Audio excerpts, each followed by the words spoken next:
Hello everyone, this is KoTH coming at you, giving you game number 2 in this King of the Hill matchup. It is going to be between KoTH and Xiaokai. Game 2 taking place here on Dire Brook 0.8. Apparently the first version was never released, and they decided to go back to the 0.8 version. Anyways, let's go ahead and take a look at what's unfolding here as we see KoTH is spawning as the green human player on the top right-hand side of the map. Meanwhile, Xiaokai spawning as the light blue undead over here on the bottom left. It is not the same players from game number 1, and we'll see if KoTH will be able to stand up to Xiaokai. Xiaokai has actually been featured on my channel a number of times, and perhaps he will be able to capitalize on the lead that Taiyu could not. Let's take a look at this. Mountain King already militia creeping out this creep camp over here to the top left. Meanwhile, Death Knight now making its way over. Will he be able to get there in time? I do not believe so at all, as the Mountain King is pretty much going to clear up everything without a moment to spare. Meanwhile, the Death Knight is coming over here, picking up some skeletal minions, and there is the Acolyte who had taken out that critter early on. Always very interesting to see some of the rather unique aspects of Warcraft 3, being able to interact. Wow, Death Coil onto the Mountain King. All right, so apparently that was deliberate, trying to get damage onto that Mountain King earlier, knowing that the Death Knight is going to be regenerating mana anyways. So might as well be better that there is some damage on the Mountain King that he is also forced to regenerate. All right, Death Knight now crossing this bridge back over here. Let's go ahead and handle what's happening here. The skeleton minions now making their march across, as we should be seeing a bit of a push. And now KoTH using this time to clear out another green creep camp, as the Death Knight is really expecting an expansion attempt. This is actually a little bit of a head fake by KoTH. KoTH knows that the Death Knight is perhaps waiting for him down there, and by staying relatively close to home, yes, he is not able to set up an expansion right now, but he is also wasting a lot of time on these skeletal minions. By also having this one arcane tower here, the skeletal minions could not really engage, and here we are. There is a final engagement, and the footmen are going to try and do a surround and get a surround off on the Death Knight. A very early surround there. The skeletal minions will be forced to pull back. Militia should be called here in just a second again to try and clear out this creep camp. Coming back down over here, let's take a look at this. Ghouls and an Acolyte attempting to clear out this creep camp here. There's the militia being called down once more. It looks like KoTH was a little bit slow pulling the trigger to commit to clearing out this creep camp, and that may come back to haunt him, since Warcraft 3 is still a lot about timing. A game of seconds, all strategy games are. And Yoda, like I speak. All strategy games are about a game of seconds, trying to get a small advantage and then turning that into a bigger and bigger advantage. With the slight delay here, if the skeletal minions are able to take down a militia or two, that could be very detrimental. Wow, that militia escapes with 2 hit points, maybe even 1 hit point, and had natural regeneration push him up to 2. Very, very nice play there, as the Death Knight is now sitting at level 2. Expansion attempt coming in from KoTH, but little does he know that his opponent has also set up an expansion attempt.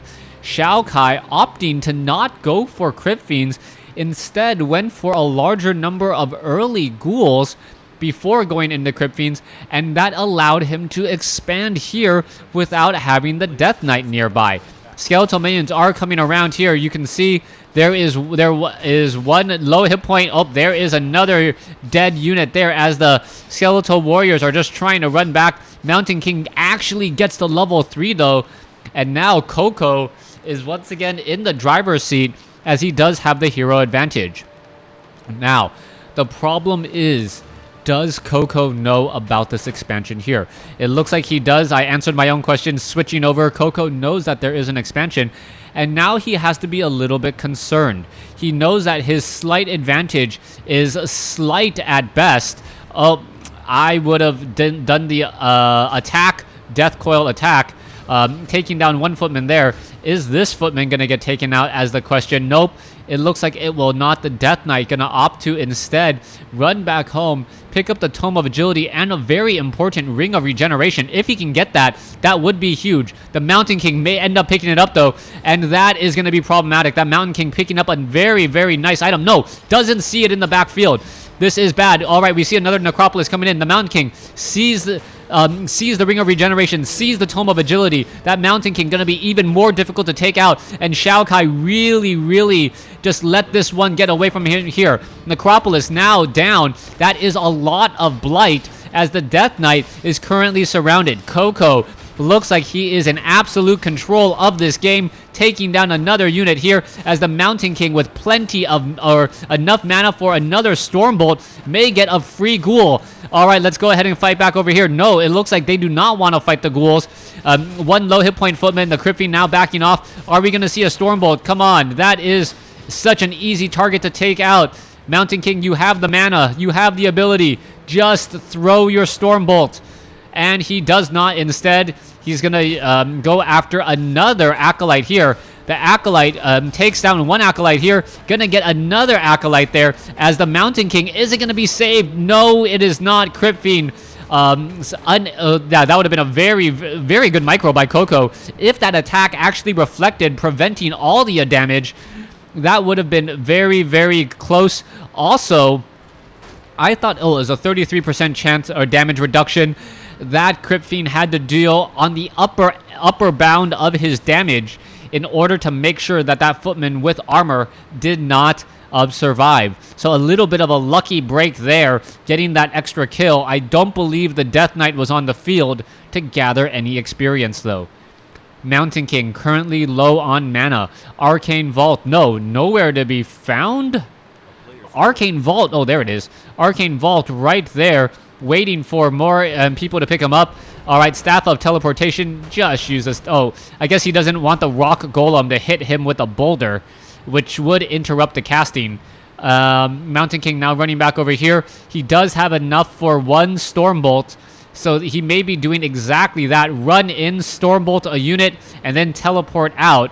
That would be it. There is the teleport. There is the Stormbolt going after the units now. Gets in a bash and teleporting back here to heal back up. Why drop the Ring of Regeneration? Oh, for the Clarity Potion and the Scroll of Regeneration, of course, as we now see the Mountain King moving on out.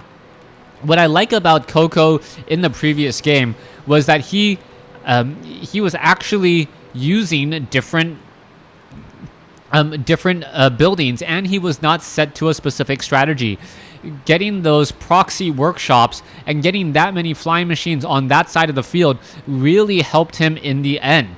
We'll see if KoTH does anything unorthodox again here. As you can see that the Mountain King is running on in. All right, there's one dead Acolyte. Are we going to see another dead Acolyte here come in just a moment? All right, the Mountain King may get another Acolyte kill in just a second. I'm surprised he isn't actually going after ghouls, as the ghouls are actually higher priority targets, worth more experience, and and deal damage. So that is a bit of the surprise there. If two ghouls were down instead of two Acolytes, I think that would be better off for KoTH, as the ghoul would have been stunned for 5 seconds anyways, making a very easy target. KoTH may be now following up with the Paladin, as we saw in game number 2, as the units are all now running back. Mountain King needs to regenerate again. Sells the Ring of Regeneration this time, picks up a Clarity Potion, and not going to use a Scroll of Regeneration this time, I don't believe, as he is now getting up a Workshop. Death Knight still sitting at level 2. Shao Kai in a bit of trouble, as he is behind in terms of level. His opponent is almost level 4. He is getting closer to level 3, but unless the Death Knight gets a very favorable matchup, I can't see what's going to be happening next. One interesting point to note, though, is that the Undead is actually building this similar to how a Zerg player in StarCraft 2 would build Creep. You do not get a movement speed bonus on Blight, but you do get a health regeneration bonus. No real reason to try and connect these two bases unless you think you're going to be doing a lot of fighting there, as we see another ghoul bite the dust. Mountain King on its way over, has a good amount of mana, should be able to get off 2 Storm Bolts very, very easily. Probably not 3 though, as the Acolytes are now making their way, back. There's one dead unit. Are we going to see the Mountain King get off an easy kill here on these units? No, not as of yet, as the Destroyers are now tearing apart this entire army. Undead army catching the human army in a very bad position, as the Destroyers actually have mana. Oh, this could be very bad news. If the Destroyers have mana, you can see that it is going to be doing splash damage. See, that is why you do not build your guard towers together. You kill one guard tower and the second guard tower is already at half life. All right, now you can see more damage is being dealt. KoTH losing 3 guard towers in a matter of seconds, as the Paladin now makes its way over, and there's not much that can be done. Flying machines already being added, but this base is going to be pretty much in trouble. The Death Knight already at level 3 after getting in some easy kills there, and the Destroyers are still just going to town on these units. All right, let's take a look at what's happening next. Flying machines are still back over there. Ghouls are now coming in. Death Knight comes in as well, and there is now no ground army. Flying machines going down rather quickly. The Destroyers knowing to go after the flying machines. The Death Knight now perhaps needs to get in a little bit of extra healing, as the Paladin falls at level 1. The Death Knight and the Lich are now leading this undead army. Ghouls are in place, making it difficult for any ground army to engage, or more importantly, that Mountain King to engage by himself. All right, in comes the flying machines. Flying machines are engaging. No Frost Nova, no Breath of Fire to be found. There is a Stormbolt onto a Lich. Not going to be that useful, though, as the Militia are now being called over. Mountain King, Ghouls are now engaging. There is a potion of, or lesser invulnerability that we saw used earlier. All of the Destroyers are now gone, as the Death Knight now reaches level 4. All right, double Obsidian statues. The flying machines pretty much can't do anything, as they do not have ground attack. Lich getting frost armor on on all of these units here, and more importantly himself, is making it extremely difficult for the Militia to do anything. Everything is just melee units, and now with a 3rd Obsidian statue here, they can just sit here in a statue mode, attack these Militia, attack these peasants, and do a very good job with it. We are now up to 4 Obsidian statues, but the flying machines now have their flying bombardment, 9 to 12 siege damage. All of a sudden, KoTH's army, 43 over 84, now looks scary because of these units. Why even turn the Destroyer form? Oh, Death Coil saves the unit. Abomination now in as well. That was a very, very risky play by the Death Knight, as the Death Knight, oh, Stormbolt onto the Lich. The Lich is now in trouble. The Lich may get a long-distance Death Coil to try and save it. Yes, there it is. 400 hit points healed in a matter of seconds. All right, Obsidian statues, plenty. We are now looking at this town hall that is still mining pretty efficiently. Back here, 53 over 80 supply compared to 58 over 84. We are pretty much neck and neck in terms of the army. And it's really going to come down to flying machines and what the undead army tries to do here. You can see that there are abominations. The abominations could, if the abominations get Disease Cloud, this is going to really catch the opponent off guard. There are no Crypt Fiends and no Griffin Riders, so the abominations are pretty much going to go unchallenged at this point. All right, let's take a look at this here. Flying Machine quickly coming in. Siege Engine coming in as well. Flying Machine taking a whole bunch of damage. And is it going to be able to escape? I do not think so. Flying Machine actually doing a little bit of pecking and poking damage. Not much at all. And now we are looking at the Death Knight just trying to stay alive here. The Abominations are engaging. That is a lot of Siege Engines here, as we now see the creeping back going off over here. All right, that Necropolis not going to be doing any engaging. All right, Paladin at level 1 falls. As the main fight is just pretty much happening all across. There is no main fight. Fights happening all across the board. Meat Wagon now trying to get away. And the Meat Wagon, all it's really doing is just trying to constantly move so that the Spirit Towers eventually will be able to finish off all of these flying machines. And this is going to be a problem for KoTH. If KoTH loses too many flying machines in this fight, then that means he's not going to have the flying machines to deal with the destroyers later. All right, Obsidian Statues still looking strong here. A couple Abominations and Skeletal Minions finishing off this expansion. Meanwhile, Siege Engines finishing off this expansion here as the Meat Wagons are trying to finish off of the Siege Engines. All right, Acolytes doing some massive repairs. Death Knight sitting at level 4. Abominations are here to try and finish off everything else. And it doesn't look like the Meat Wagon will be falling anytime soon. Oh, nope, that Meat Wagon going to fall instead, as those Siege Engines are now on the run. All right, Siege Engines with fortified armor, -5 armor, taking additional damage. Flying Machines still flying and in the air, dropping those bombs, causing problems, but not much of anything serious. Paladins, Death Knight, or Paladin, Death Knight not nearby, Abomination right there, Mountain King right there, as we may get a level 6 Mountain King momentarily. Sacrificial Pit now getting focused down. Meat Wagon's going to be some free experience for the Mountain King and Paladin here in just a moment. The problem is the weakness of that Paladin. He is sitting at level 1 and not going to be able to stay alive for very long. KoTH losing a Siege Engine to a creep camp. Wow, that was unexpected, as we're seeing at 54/60 compared to 40/78. Losing a Siege Engine at this point, very, very just bad news. All right, Siege Engine now taking an additional 17 damage from everything, and that Siege Engine on the run, trying to get away. It is not that fast of a unit, as we see a Flying Machine now making another bombing run down off over here. Sacrificial Pit could get hit, but no real danger there whatsoever. Death Knight, Lich. Death Knight sitting at level 4, may get to level 5. In comes the rest of the heroes. Peasants are going to get taken down, and it looks like the Death Knight is going to be staying at level... Well, nope.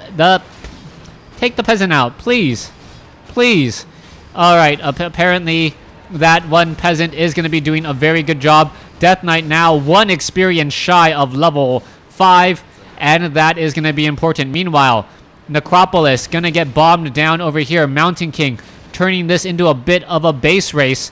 He knows that he has Siege Engines, which are extremely effective against buildings. He also knows, KoTH also knows that he has more buildings to lose. In terms of a race, he should come out ahead. All right, let's go here. Going after the Nerubian Towers first, taking down everything that could possibly fight back. There goes one, and now what is happening next? One tower now gone. Meat Wagon needs to attack and take down these Siege Engines. Death Knight is here to try and defend. Another Flying Machine goes down. If the Death Knight actually gets a kill on the Flying Machine, or a Lich gets a kill, there is the experience for level 5. And the Lich may actually get to level 4. Yes, we have a double hero level, and now all of a sudden that level 1 Paladin is really showing his weakness, as it's not a level 5 and a level 1. It is a level versus a level 4, level 3. It is a level 5 and level 1 versus a level 5 and level 4. That is a big difference now, as a Stormbolt comes sailing across the screen, taking down a Ghoul. All right, this Mountain King really needs a bit more help here. Staff of Preservation onto the Paladin to try to keep him alive and regenerating hit points nicely, but this push coming in from the Undead may be too strong. Siege Engines, Blacksmith now on the move, or Siege Engines on the move. Blacksmith, well, sitting here and not doing much, just like a normal Blacksmith. And the Abominations are going to be doing the slow push. It looks like Xiaokai is going to come out ahead. There is simply too much of an army from Xiaokai for KoTH to deal with. Xiaokai now focusing down the Altar of Kings. You can see a Death Coil now onto the Knight. The Knight now low on hit points. Rather in trouble, as we are now looking at taking out an Arcane Vault. Pretty much the bases are empty. The gold mines, 21 seconds left that will be all gone in just a moment. The siege engines making sure that there are no mining going off here. So both players are in a low gold situation.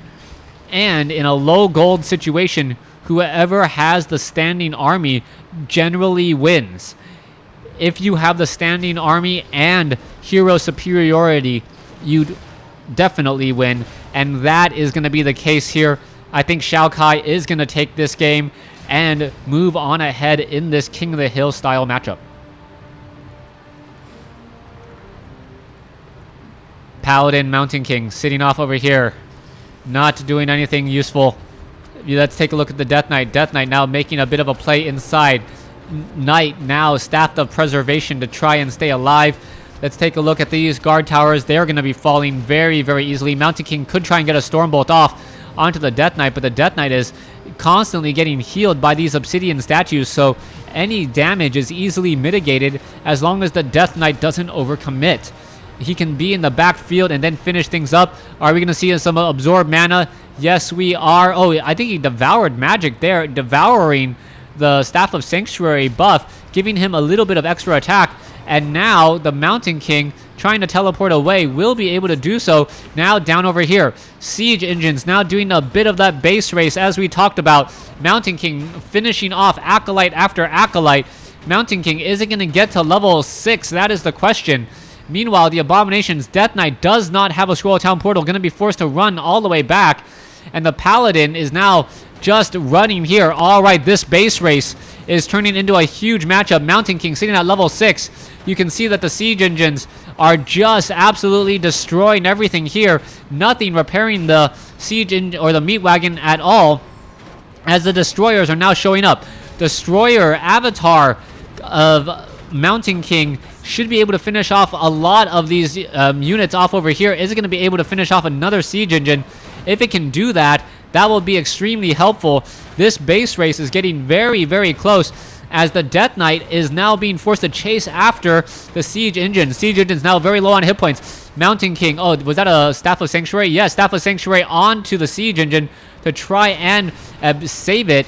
Is that Mountain King gonna be enough, though? The Mountain King now down to 200 some odd hit points, gonna get surrounded, and there it goes. It falls at level 6, giving the Death Knight almost level 6 as well.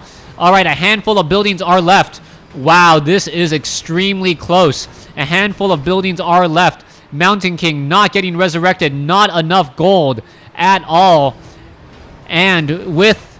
oh my goodness. Come on, ghouls, make your way over. KoTH is 1,000 hit points away from winning this game. The siege engines getting completely surrounded by the acolytes, unable to attack. KoTH is now 800 hit points away from winning this game, and that is where he's going to end. A new siege engine making its way over the Great Wall of Acolytes. And there is the GG. Thanks for watching. Thanks for listening as Xiaokai beats out KoTH in a nail biter. Hope you guys enjoyed it. Don't forget to like the video. That was extremely close in the end.